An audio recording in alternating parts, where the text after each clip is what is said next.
Bora mudar de assunto e falar sobre um time de São Paulo e outro do Rio Grande do Sul interessados em atacante da seleção japonesa. Formação exclusiva, Koki Ogawa, 27 anos de idade, centroavante que pertence ao NEC da Holanda, negocia com 2 clubes brasileiros, só para você entender a circunstância. Jogador de destaque no futebol holandês e titular da seleção japonesa, temporada passada com 4 gols em 6 jogos nas eliminatórias para a Copa do Mundo.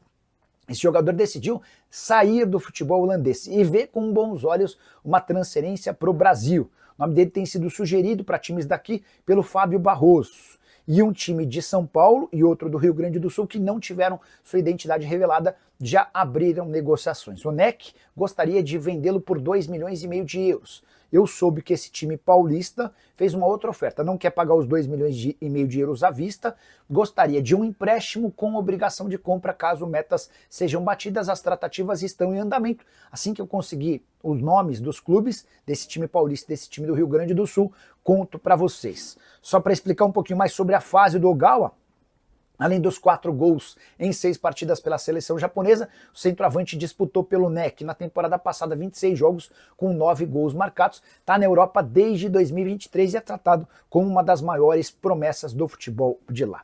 Boa noite, Nicola. Como é que fica se o Marinacks fechar uma parceria com o Botafogo, sendo que ele já está avançado com o São Paulo? Como fica isso? Na verdade, Anderson Henrique, não haveria um impeditivo, né? Porque a parceria que ele está fechando com o São Paulo, ela ficou diferente daquela que havia sido combinada inicialmente. Ele não vai ser mais um investidor, e sim um parceiro. Mas os advogados do Marinacks procuraram o jornal o Globo para assegurar que o magnata grego não está ajudando o Textor a recomprar o Botafogo. Não vai haver empréstimo de dinheiro, embora o Marinacks já tenha colocado bastante grana para dentro do Botafogo, tá? Igor Rabelo não seria uma boa para o São Paulo? Nicola, um abraço para você, que Deus abençoe sua vida. O Wallace não seria um zagueiro para mudar o patamar do São Paulo, nem chegaria para ser titular, mas para ser mais uma opção, acho que sim. O Douglas William, boa noite, Nicola. Sobre a renovação de Alan Franco, nada no papel ainda? Pois é, Douglas. O São Paulo assegura que o acordo entre São Paulo e Alan Franco está fechado. Extensão do contrato, com aumento salarial, prorrogação do aumento da multa, enfim. O que falta é um acordo com os representantes do atleta. Não tem causado preocupação porque o Alan Franco já apertou a mão dos dirigentes do São Paulo. Só acho sempre importante a gente lembrar que, apesar dessa confiança e convicção dos dirigentes do São Paulo, em outros momentos existiram reviravoltas.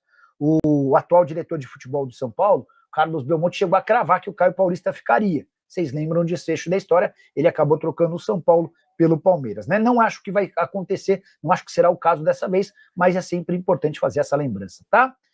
O Jefferson Santos, Nicola, cara, de verdade, qual a real situação do São Paulo financeiramente? E sobre contratação, algumas chances? Jefferson, a situação é muito delicada, São Paulo passa pelo pior momento financeiro da sua história, com dívida próxima a R$1 bilhão.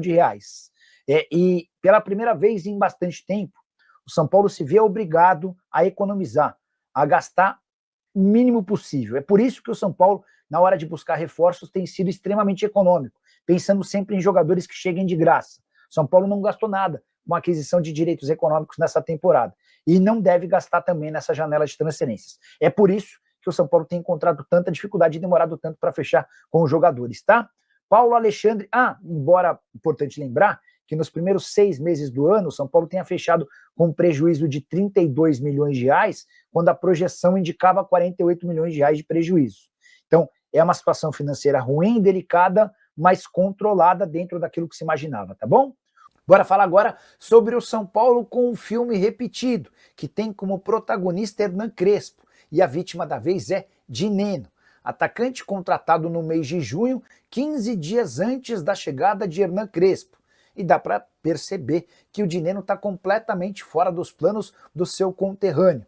Ele esteve em campo apenas uma única vez, duelo contra o Red Bull Bragantino.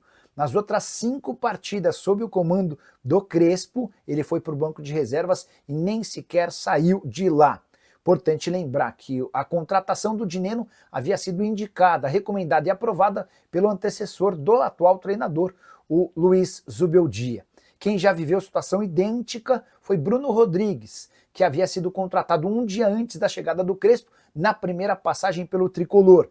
A consequência, o Bruno Rodrigues quase não entrou em campo e acabou deixando o tricolor para jogar em Portugal. Por lá foi muito bem, voltou para o Brasil para jogar no Cruzeiro e o resto da história todo mundo já conhece. Só para completar sobre o São Paulo, contar que Caleri decidiu viajar com o restante do elenco para o confronto contra o Atlético Paranaense. Ele segue sem condição, está tratando de uma lesão no joelho, só volta em 2026, mas ele estava com saudade de estar ao lado dos companheiros e de vivenciar esse clima de concentração e pediu para ser relacionado. Bora falar agora sobre o Santos. Será que o Peixe corre algum risco de perder seu acordo com o São Paulo em relação à utilização do Morumbi por 3 partidas, depois de atos de vandalismo de seus torcedores na estação de metrô São Paulo Morumbi? Cenas lamentáveis depois da partida da última segunda-feira. Torcedores do Santos depredaram e acabaram por atacar imagens e painéis com referências ao São Paulo nessa estação de metrô que fica bem perto do estádio. O Santos, se antecipando a qualquer tipo de reclamação da diretoria do São Paulo, se comprometeu a fazer o pagamento de todos os custos, além de punir os eventuais responsáveis. O Santos pediu as imagens para tentar identificar os torcedores que causaram esse tumulto. Conversei antes de gravar o vídeo com o presidente do São Paulo, Júlio Casares, e ele afirmou que o acordo com o Santos está mantido, apesar dessa situação. Santos que levou mais de 37 mil pessoas ao Morumbi na vitória contra o Juventude na última segunda-feira, renda de R$2.800.000. Fala pessoal, estamos aí com atualizações importantes do São Paulo. Se inscreva e ative o sininho para receber mais atualizações do Tricolor. Deixe seu like que é muito importante para o crescimento do canal. Utilize o espaço aqui embaixo para registrar sua opinião. Ficamos por aqui com mais esse giro de notícias. Um abraço e até o próximo vídeo.